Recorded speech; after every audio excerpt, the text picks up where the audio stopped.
Dear Mrs. Finch, as Lewis's psychiatrist, I can understand your desire for an explanation.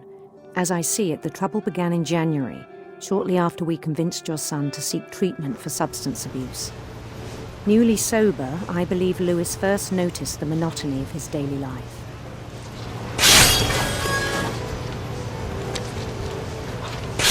He kept working at the cannery, but he withdrew part of himself.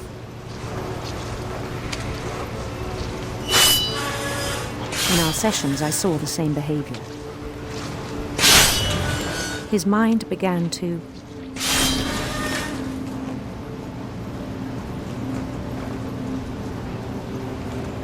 wander. I asked him to describe it. He said he started small, imagining a labyrinth. He'd feel his way about. Then something moved. Bats. And toads.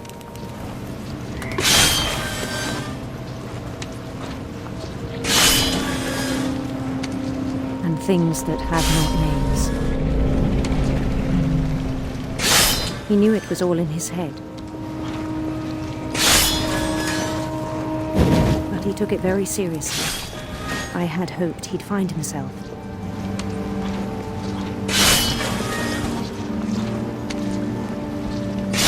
But he found something more. I worried about him then, daydreaming at the cannery. I spoke with his boss, but he said Lewis had become a model employee. Methodical, tireless, focused. Like a whole new Lewis. So I let him go on.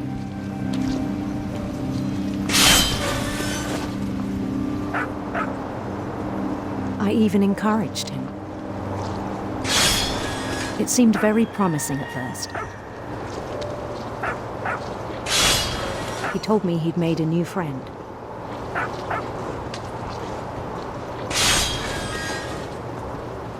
On the edge of a city he named Lewis-topia. He built the city up slowly, brick by brick. Then he made musicians.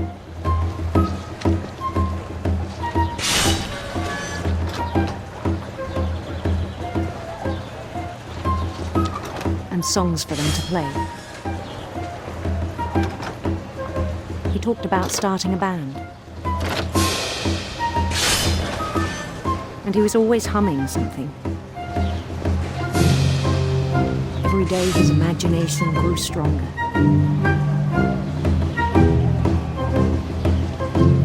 He no longer spoke at the cannery.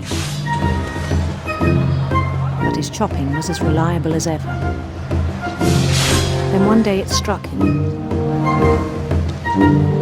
that all the cheering crowds, even the stones under his feet, were all in his imagination. So he could do whatever he wished.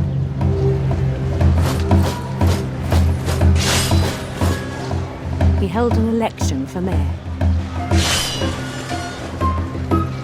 And he won. They begged him to stay, but his mind was already wandering. It became a game for him.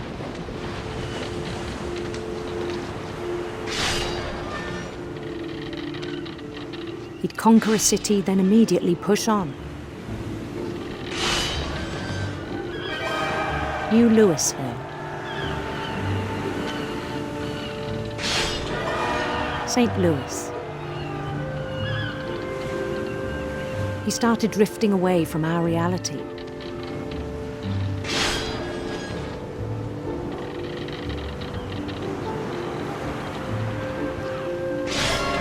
Minneapolis. Until one day he forgot to go home from the cannery. Even as his mother pleaded with him, part of Lewis kept sailing on.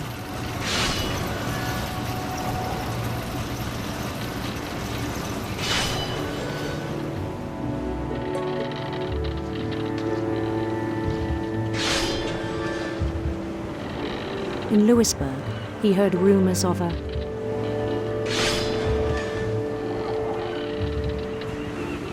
handsome queen.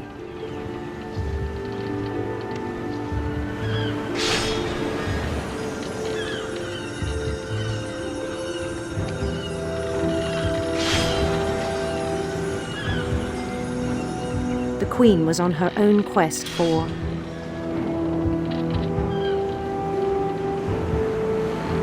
sinister serpents.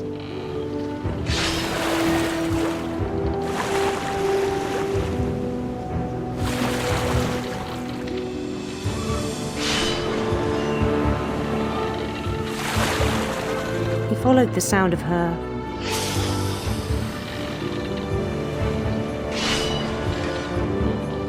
electric sitar.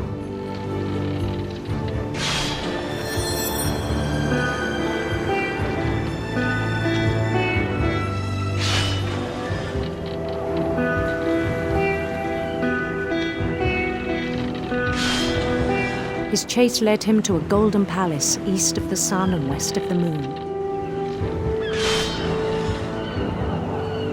Even then, his logic remained sound.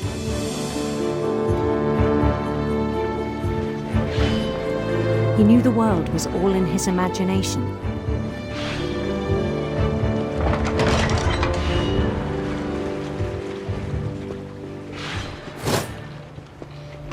But he was so proud of having created it.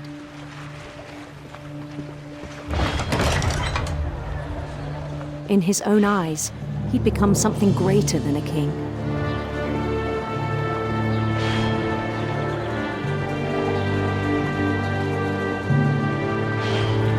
For someone who'd never known success in the real world, I think it was overwhelming.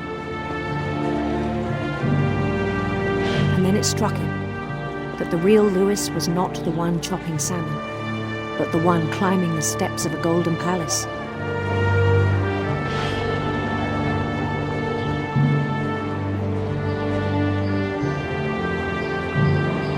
My imagination is as real as my body, he told me. It was hard to argue with him.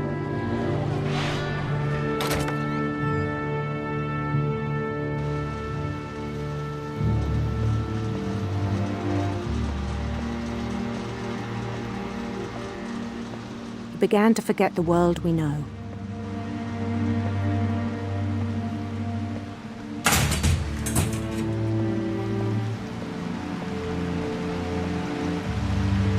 I think it pained him to remember Lewis, the cannery worker.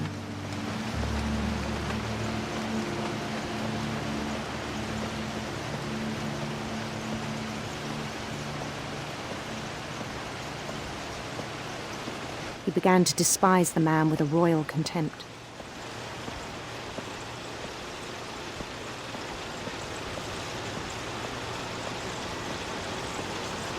I still thought I could save him.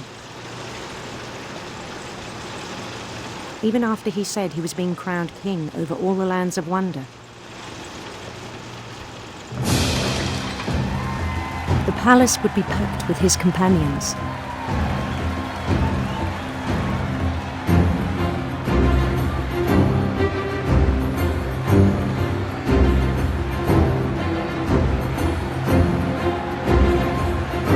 Including the wise Calico who'd insisted on advising him.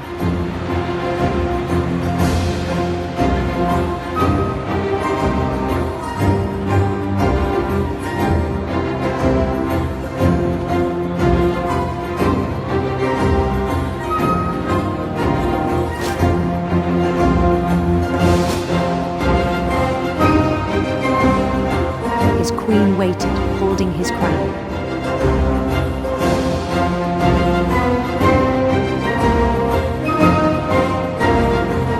There was only one thing left to do.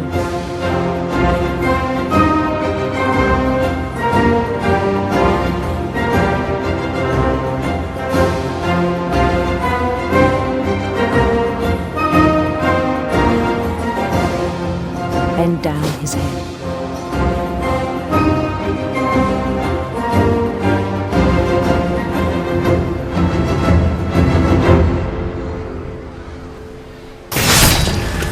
rest I think you know.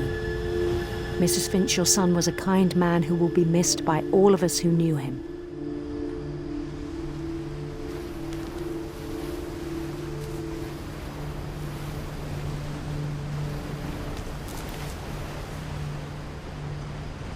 My brother was really cool. I wish you could have met him.